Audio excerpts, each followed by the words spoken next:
may say that the last 30 years were the time of easy growth, because it was about catching up, it was about bringing capital and importing knowledge. Now the hard part starts. We need to grow based on our own innovation, based on our own sources of productivity improvements.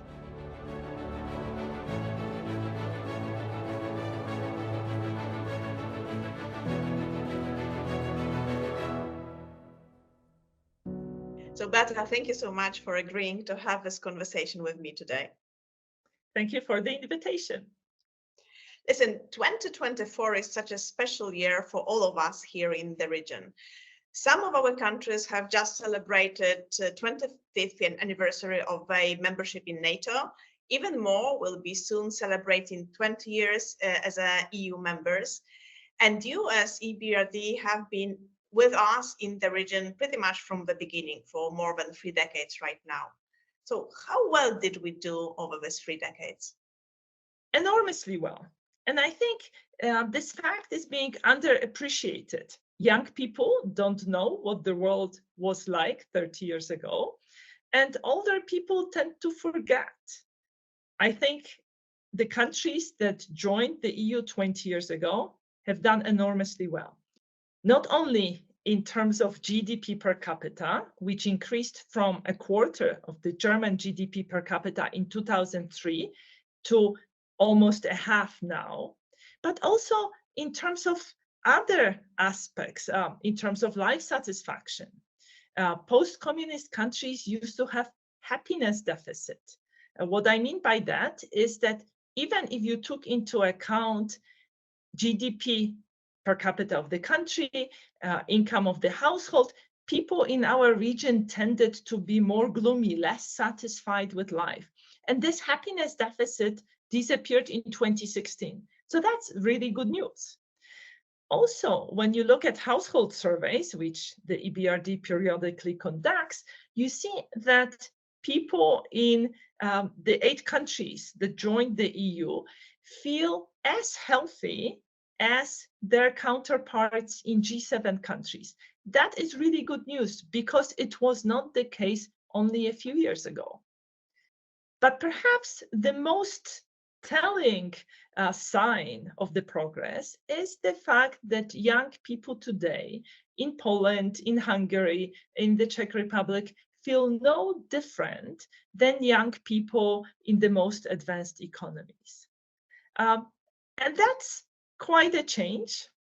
In the late 1980s, when I went to the United States, I was not only someone from a foreign country, I was someone from behind the Iron Curtain. I was somebody from a different universe, and I felt very different from my peers over there.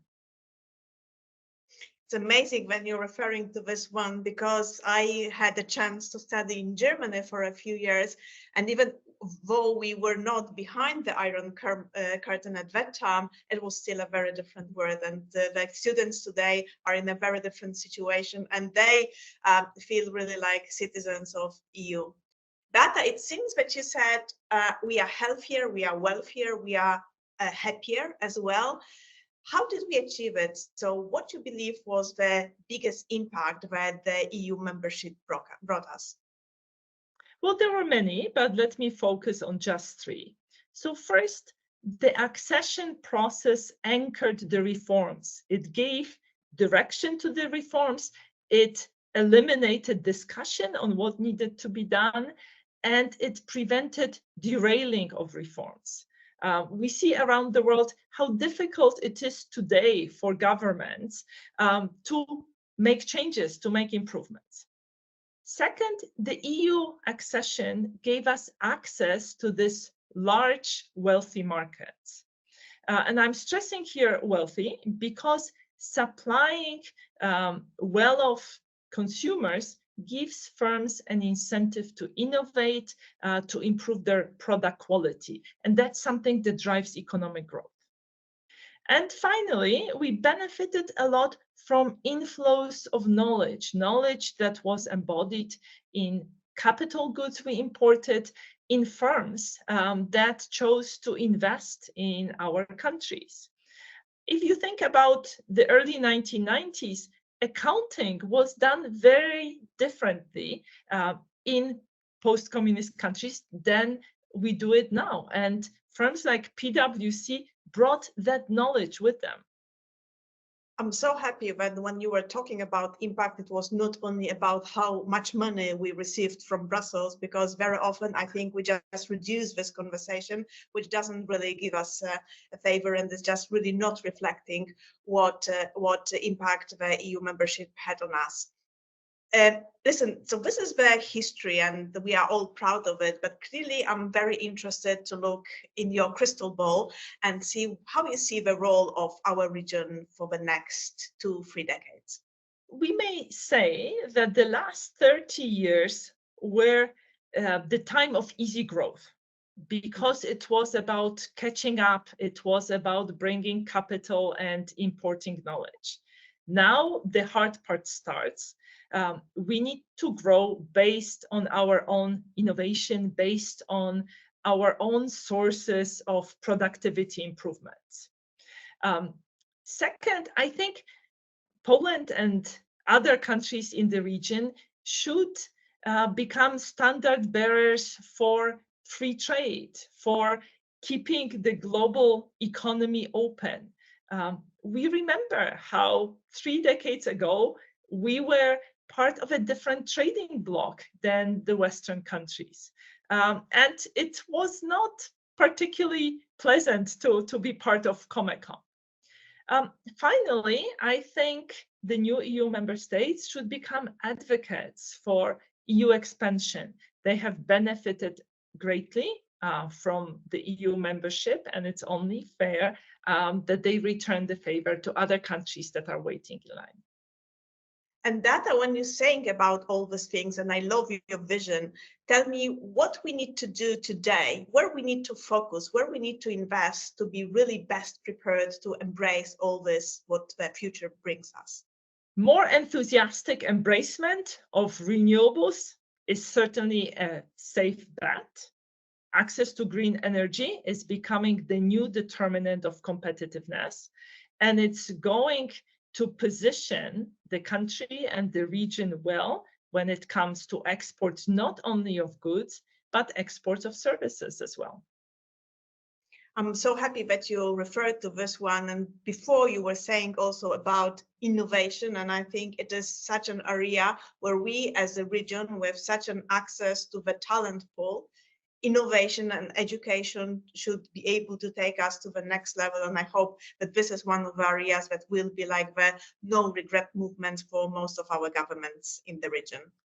Absolutely. And one of the very striking moments for me was when in 2002, I was visiting Yerevan. I was visiting the resident office of the World Bank. And my colleagues there told me, you know, Beata, our dream is to come to Warsaw to do an MBA program.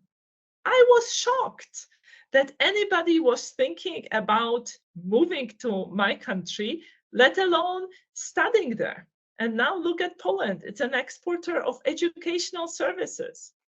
Yes, right now we have students not only from Yerevan, but also from US, Norway, and Germany. And I'm really happy to see so many faces in Warsaw walking around the streets and see that students are really getting to Warsaw and to other capital cities of our region to really get the education.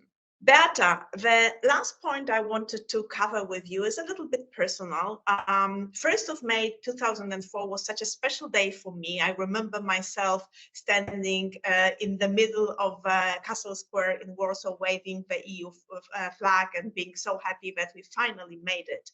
Do you remember where you were at that time and how you felt? I was in Washington, D.C. I was working for the World Bank back then.